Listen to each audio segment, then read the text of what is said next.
Fucking McTiernan, man. Die Hard, Hunt for Red October, and Predator. Even without the Last Action Hero, 13th Warrior, and Thomas Crown Affair, he should be a legend, and it's a sin that he's not. Not a sin in the movie, though. I mean, this is fucking stupid. Biception. Look, I know you have an affinity for making up ridiculous words, but biception is you attempting to reference Inception. Their biceps would have to be inside each other to make that reference make sense. For even making me say that sentence, 4 sins. Also, pretending to be adversaries when you're really friends, measuring their dicks just for the benefit of the audience cliche. Yeah, let's not make up stuff because you think you can get away without showing the scene. Dutch and Dylan were not pretending to be adversaries. Cause some damn fool accused you of being the best.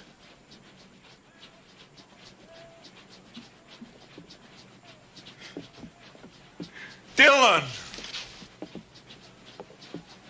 You son of a bitch. What's the matter? The CIA got you pushing too many pencils? Are they really arm wrestling in mid-air? Have you ever tried that? It's nearly impossible. Pointing out things that are happening on the screen, are we?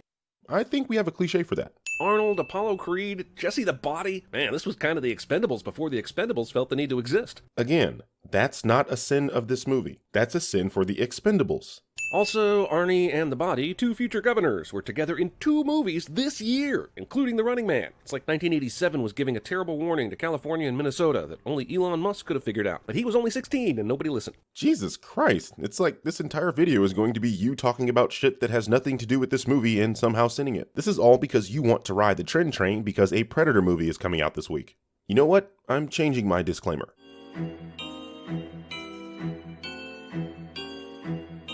The best jungle camouflage is face makeup designed to make you look like a wrought iron fence that is halfway through being knocked over. Or, and this is just a guess on my part, the slanted stripes would help to blend in with blades of tall grass swaying in the wind. Now, I freely admit that I could be wrong on that point, but it's a far better hypothesis than whatever the heck you just said. Who's our backup? No such thing, old buddy. This is getting better by the minute. What kind of elite crew, Strike Force, Alpha Unit, Ranger, SEAL, Delta Team thing doesn't maybe sort out these details, I don't know, before the mission begins?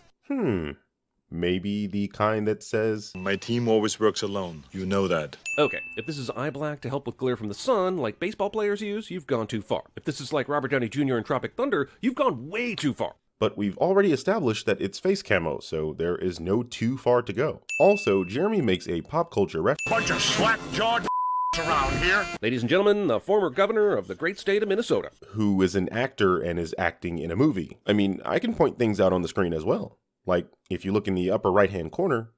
Mean anything to you? Probably just another rebel patrol. Cool. Is anyone going to mention the pirate plank behind you 50 yards up in the air? Because it's super obvious and man-made and utterly demands you comment on it. Look, I understand that there is an alien in this movie, which is why you're confused, but this is the Central American jungle. There are bound to be some man-made items in it, like, I don't know, the blades of the crashed helicopter that they're investigating? Bird kicking. Is this you taking a subtle shot at me, or... Why would any small band of soldiers need this much f***ing grain? Because money? And food? As soon as they're set, I hit the fuel dump. He saw a guy chopping wood, 2 lookouts in a nest, some guys eating, and a headshot assassination. But he did not see any fuel dumps. Yes, there is one, but he doesn't know that, and neither do any of the rest of these guys. I think it's safe to say that Dutch is a bit smarter than you. Why did you guys even plan anything when you had a grenade launcher? Just fire a dozen grenades in here, sort it all out later. Jesus. Jeremy is a noob tuber. Target's the center of the palapa! Apparently Carl Weathers is a great ventriloquist, because I didn't see his lips move an inch when he said that. Sometimes the real CinemaSins shines through. Why hasn't the Predator killed any of these motherfuckers? He took out an entire other team of American Special Forces sent here to save the hostages. But what, the Predators don't know these Russian Spanish assholes are here? Here's some questions for you. Why did the Predator come to this specific jungle in the first place? Why didn't he go to Vietnam or Belgrade Forest? The answer is, of course, that the movie didn't want these things to happen. Simply asking questions doesn't warrant sins. Asking why something doesn't happen in a movie is not a sin. It just means you weren't the screenwriter. Also, this type of gun is so powerful it usually needs its own dedicated power source to operate, much like my college girlfriend. For as much as people claim I'm copying CinemaSins, I'd love to see that same energy for him stealing my cut yourself off during a line gag. Knock, knock. Who's there? I'm a who? I'm gonna go ahead and say if you take the time to deliver a lame joke to armed men before shooting them, that they will shoot you first. Aren't you glad I didn't say banana? You see, I almost let you slide for the clever usage of a knock-knock joke in 2018, but then you had to open a can of corn at the end. The irony is that you called Dutch's joke lame, which is a serious lack of self-awareness. But If they're Central American, I'm a goddamn Chinaman. Too much racism there for me to even unpack. This isn't racism.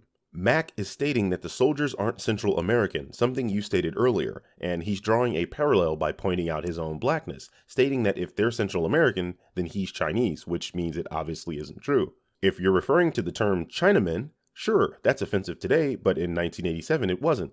It's a reference to the Chinese characters for Chinese person, literally translating to China man. No traces. Get the men ready to move. I'm Arnold Schwarzenegger, and this is my thinking face. Behold how much it appears as if I'm thinking. My men are not expendable. This fucking laugh. This guy has the stabbing sensitivity of Data from Star Trek The Next Generation. How did he expertly stab the Scorpion without stabbing any of this guy's shirt or flesh? Because he's a commando who's skilled with a knife? You're literally sitting here asking why a skilled soldier is able to do cool things with a knife. The f***? I'm Sonny Landham, and this is my laughter noise. Behold how much it sounds as if I am laughing. Holy shit, the guy with the absolute fakest laugh of all time is attempting to make fun of a fake laugh. God damn it, you can't make this shit up. Over 1 minute and 12 seconds of Predator vision, which is basically black screen with some sporadic thermal splotches barfed up onto the image. This is basically blindness, if you ask me. Wouldn't seeing only heat signatures and hearing only garbled audio put you at a fairly large disadvantage overall? You do realize that predators hunt for the thrill of it, don't you? The whole point of their existence is that they hunt things that are supposed to be difficult for them. Besides, later films show the predator vision as being much clearer than this. You actually have an issue with 1987's computer imaging. I guess it's nothing major. It's nothing, major? Or it's nothing major? I mean, either works. Why the f*** is this a sin? Laziest escape attempt ever, basically. She might as well have blown air on the guy or tickled him. Dude, she smacked the shit out of him with a 3-inch branch and broke it across his face. What the hell are you talking about? Why is Predator making these clicking noises and giving away its position right before it attacks? That's the movie giving you an auditory clue so you know to associate it with the predator so that... f*** it. This is your blood. How the f*** do you know that? Considering she isn't showing any signs of distress and Dutch is literally checking her for wounds, do I even need to finish this sentence? All painless is waiting. Animal fake-out jump scares are the most annoying jump scares. Correction, all jump scares are the most annoying jump scares, except this one. And maybe this one.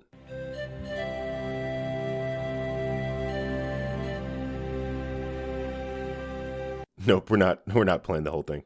I don't know what it was. Dun dun dun! She speaks English! But setting aside how and why she speaks English, why did she wait so long to reveal it to her captors? There's no reason for Anna to suddenly change and be helpful, other than the plot needed it to happen. It's not like Arnie even asked nicely. She clearly didn't trust these guys. She's been trying to escape from them. Why would she want to make it easy for them to understand her without there being extenuating circumstances?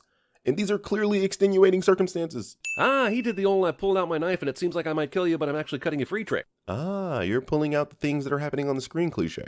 If it bleeds, we can kill it. Yeah, I guess. I mean, maybe it wasn't blood at all. Maybe she saw alien earwax or snot. Maybe it was space gasoline powering some kind of spacesuit gizmo. My point is, jumping straight to blood was silly. Jumping from there straight to we can kill it is borderline certifiable. You can't be serious.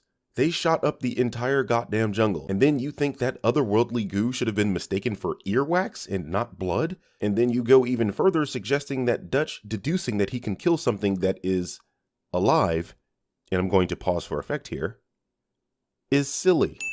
She literally went from prisoner in zip tie cuffs to speaks English now and is helping with the physical labor stuff in 60 seconds. Extenuating circumstances. There is a fucking alien on the loose taking people's skin off, son. If she didn't help, I'd put a goddamn bullet in her. El que hace trofeos de los hombres means the demon who makes trophies of man. We just call that the Oscars. No, we don't. If the Predator is this visible while not even moving, how did it set off that trap earlier right next to Dutch and he didn't see it? Honestly, once you know what you're looking for, I'm not sure this camouflage would do all that much good. Why does a channel called CinemaSins not realize that there are things that movies do that are only for the benefit of the audience? It's clear that the camo works by refracting light, and that's something that is difficult for the characters to see, especially in a jungle. Dude, tigers are bright fucking orange, but they are incredibly difficult to see in a jungle. Wait, what? That Predator plasma cannon thingamajig blew a hole the size of Minnesota in Jesse Ventura and blew the right hook clean off Apollo Creed. So how is it leaving Dutch here with just a flesh wound? Because the blast actually hit the gun, and his wound was a bit of collateral damage. Go! Get Get to the chopper! Classic Schwarzenegger line and all, but what exactly is she supposed to do when she does indeed arrive at the chopper? Oh, hey guys, I know I'm just a local gal with the blood of your colleagues all over my shirt and all, but I was distinctly told to get to this here chopper, so all aboard? I'm giving you 15 sins for not removing a sin for that line. It's like the line of action movies, so this is well deserved. Oh man, here we go. I'm about to shit on one of the coolest and most iconic moments in movie history. First of all, the mud is almost certainly not cold enough to lower or mask his body temperature enough to make him invisible to the predator. Actually, you're misrepresenting what they're actually saying. The movie isn't saying that the mud will lower his body temperature, only that it will mask it for a period of time. This was covered in Mythbusters already, so you don't have to take my word for it. If you knew that a psychopathic alien hunter was trying to track you down and somehow figured out that mud kept him from seeing you, wouldn't you just slather that stuff on before going anywhere? I'm just saying if it were me, I'd be so covered in mud it would look like Mr. Hanky was going out for a jungle stroll. Considering you specifically stated that you didn't think the mud was a good idea, if it were you, you'd be as dead as fucking fried chicken. Of all the evil things predators have done, I think killing a platypus might be the evilest. Hey look, I'm not going to pretend like I know what the hell that is, but one thing I know for sure is that is not a platypus skull. Perry am disappoint.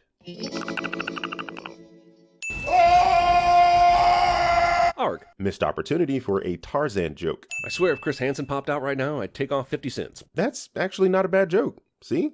You can do so much better, cream corn. Oh no, the Predator's unfair space laser is broken? That's too bad. Pointing out things that are happening. You know what? You know what this is. This does mean that the Predator has found a suitable mate, right? That's where this seductive striptease is heading, no? No. You don't have to read Predatorese to know a good old-fashioned pointless bomb countdown when you see one. Pointless? You keep using the word. I don't think it means what you... No. You've already done that one as well.